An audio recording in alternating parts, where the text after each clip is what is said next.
భీమవరం పట్టణానికి ఒక చారిత్రాత్మకమైనటువంటి రోజు. ఒక కొత్త అధ్యాయం ఆవిష్కృతమైనటువంటి రోజు ఇవాళ భీమవరం పట్టణంలో.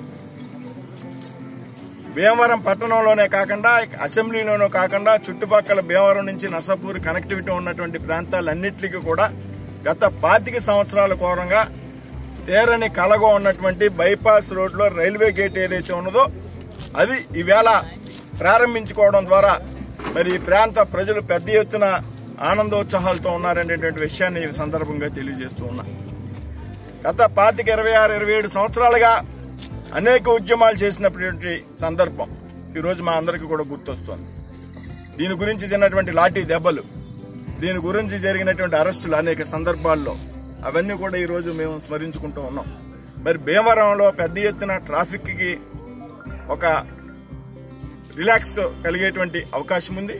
ఏదైతే గత 27-28 సంవత్సరాలుగా పెండింగ్ లో ఉన్నటువంటి సమస్య 2016 సంవత్సరంలో 17 ప్రారంభంలో మున్సిపాలిటీలో ఒక టేబుల్ ఎజెండా సబ్జెక్ట్ గా, అంటే ఎజెండాలో లేనటువంటి సబ్జెక్ట్ గా ఈ ప్రాంత ప్రజాప్రతినిధిగా నేను లేవనెత్తేటువంటి సందర్భంలో అంతక్రితం సురేష్ ప్రభు గారి ద్వారా ప్రయత్నం చేసినటువంటి సందర్భంలో రైల్వే అధికారులు కౌన్సిల్ యొక్క రిజర్వేషన్ కావాలి అనేటటువంటి అడిగిన సందర్భంలో ఒక టేబుల్ ఎజెండాగా మూవ్ చేయడం జరిగింది. ఆ టేబుల్ ఎజెండాగా స్వీకరించినటువంటి అంశం ఈవేళ ఈ రైల్వే గేటు ఓపెన్ అవ్వడానికి ఒక ముఖ్య కారణంగా నిలిచిందనేటువంటి విషయంలో ఎటువంటి సందేహం లేదు.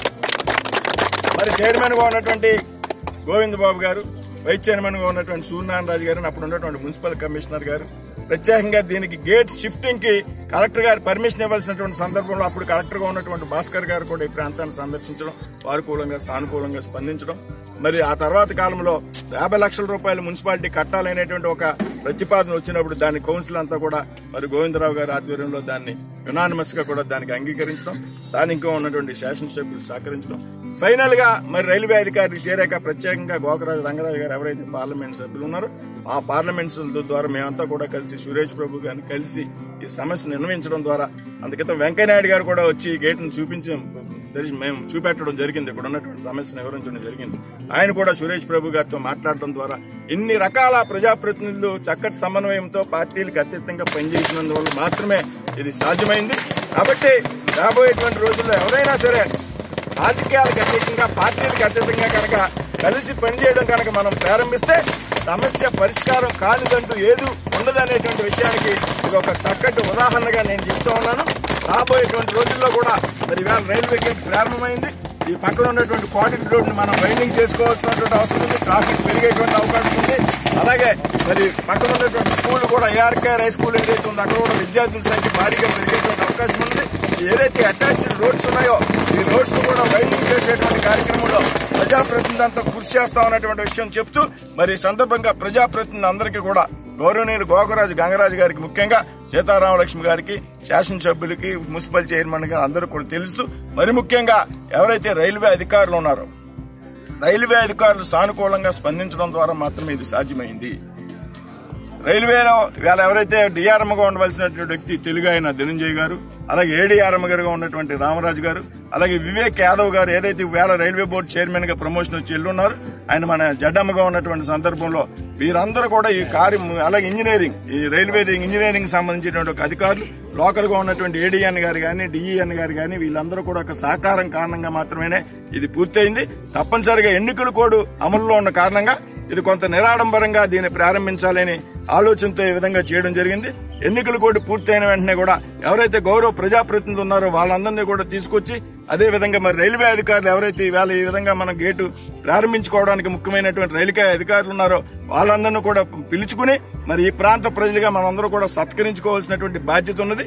ఎన్నికలు పూర్తయిన వెంటనే కూడా ఈ ప్రాంతంలో ఒక పెద్ద వేడుకగా ఆ ప్రజాప్రతినిధిని, రైల్వే అధికారులను కూడా మనం సత్కరించేటువంటి కార్యక్రమం చేపడదామని సందర్భంగా చెప్తున్నాం. ఒక శుభపరిణామం. ఎందుకంటే భీమవరం ఒక్కటే కాకుండా ఈ గేట్ వల్ల నర్సాపూర్, పాలకొల్లు, తణుకు ఇవన్నీ కూడా ఈ నర్సాపూర్ డివిజన్ అంతటి కూడా ఈ జిల్లాలో ముఖ్యమైనటువంటిది గేట్ ఓపెన్ అవడం చాలా ఆనందదాయకం. చాలా సువర్ణాక్షరంలో భీమవరం పట్టణానికి సువర్ణాక్షరంలో నిలిచేటువంటి రోజుగా తెలియజేయడం జరుగుతుంది. మొదటి నుంచి కూడా మేమందరూ కూడా మరి వరం గారు అవనివ్వండి, ఎమ్మెల్యే గారు, ఎంపీలు అందరూ కూడా, ప్రజాప్రతినిధులు, అధికారులు అందరూ కూడా చాలా చక్కగా దీని గురించి పోరాడి మరి ఈ రోజు అధికారులతోటి ప్రారంభించుకోవడం జరుగుతుంది.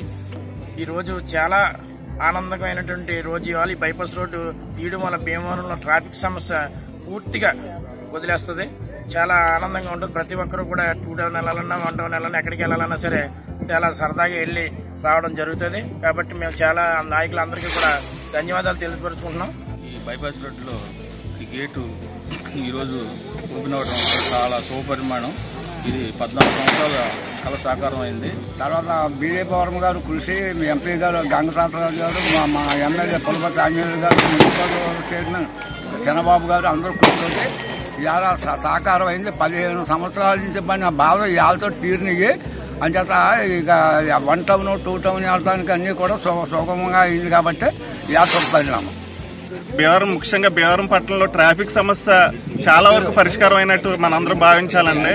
దీని ద్వారా మన ప్రజాప్రతినిధులకు అందరూ ధన్యవాదాలు తెలియజేసుకుంటున్నామండి. ఈరోజు శతాబ్దాల కళ మా ప్రీతమ నాయకులు వర్మ గారి ఆధ్వర్యంలో పులపతి రామాంజనేయ గారు, కుడిలోడి గోవిందబాబు గారు, శ్రీమతి సీతామహాలక్ష్మి గారు, గోకరాజు గంగరాజు ఆధ్వర్యంలో ఈ గేటు తెరవన్నది అద్భుతం, అనితర సాధ్యం. ఈ విషయంలో మా వర్మ గారు చేసిన కృషికి ఆయన మనస్ఫూర్తిగా అభినందిస్తున్నాం. అమ్మగారు, పులపతి రామాంజనేయ గారు, గోవిందబాబు గారు వీళ్ళందరూ కూడా కృషి చేసి మన ఈ గేట్ని అనితర సాధ్యంగా సాధించి ముందుకు తీసుకురావడంలో ఎంతో కృషి చేశారు. వాళ్ళకి మా శుభాకాంక్షలు తెలుపుకుంటూ మా ఆనందాన్ని వ్యక్తపరుస్తున్నాం.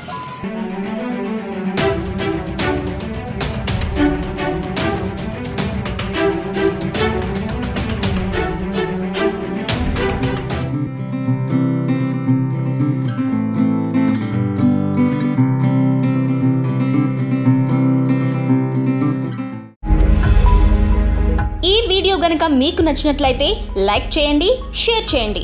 మరిన్ని వీడియోస్ కోసం మా ఛానల్ను సబ్స్క్రైబ్ చేయండి.